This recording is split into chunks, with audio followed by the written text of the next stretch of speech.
Hi guys, welcome back to Geeks Wargaming, and this is part 7 of the Building a Craftworld video series. So in front of you obviously we've got a Crimson Hunter.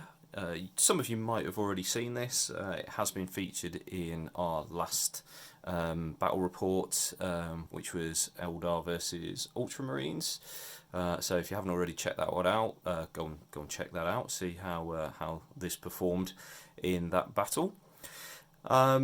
So this was one of the units which I really liked the look of, and I always wanted one of these in my force. When I decided, I was going to start doing the Aeldari Craftworld. I just love the design of it. It's really sort of sleek design, and yeah, it just looks really cool.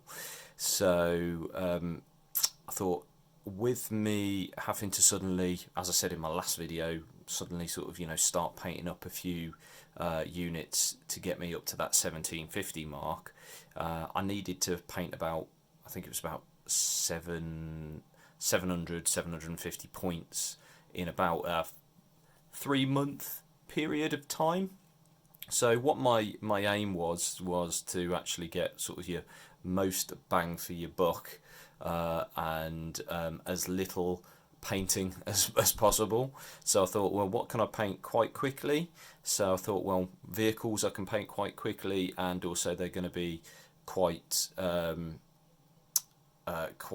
points heavy, and fill out that 750 while still not being bloaty in the list, while still being effective. So I know the Crimson Hunters are very good, the Wave Serpents are very good as well, some of the other flyers are good, the Hemlocks and things like that. So that's what, when I was looking at putting my 1750 list together, I thought, well, I'll focus on doing those units. So this is one of the things which I painted up towards that project. Yeah, I'm really happy with how this come out. I was looking at the pictures of the Crimson Hunter, and I do like it in all the sort of the red colour, but it wouldn't really tie in with my Yggdrasil force. So I had to sort of think about ways that I could do it.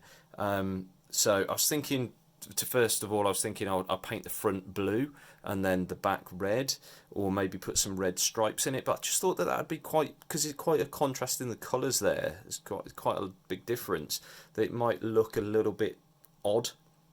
So I went for this design instead, whereas there's some really nice natural lines in the panel lining of this craft, where you can kind of paint up to. So the front, obviously, I was able to do completely red, painted up to this line, and then that would have left this area back just all blue, and that was still quite a harsh contrast. So I decided to break it up with these sort of markings, chevron markings.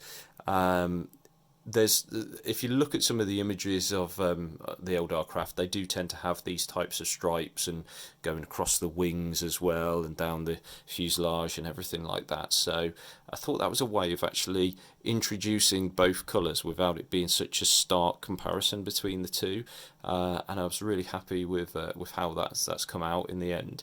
I achieved that just by masking off, basically. I don't use an airbrush, so just masked it off, and yeah, just sort of painted it in lots of thin coats, and then I've gone back over it when I've completed everything with a satin varnish, so it gives you a nice little shine you can see under the camera there, but it also just smooths everything out so it doesn't have any sort of rough transitions. Also helps with the decals on the wings. Again, I've tied in this kind of the blackened tan theme. This is Rakar flesh I use, and I tie that in to all the weapons, and then just some of the little extra sort of features around, just to tie it all into the rest of the force. So that's how it's come out there. I didn't want to paint the I didn't want to leave the exposed glass.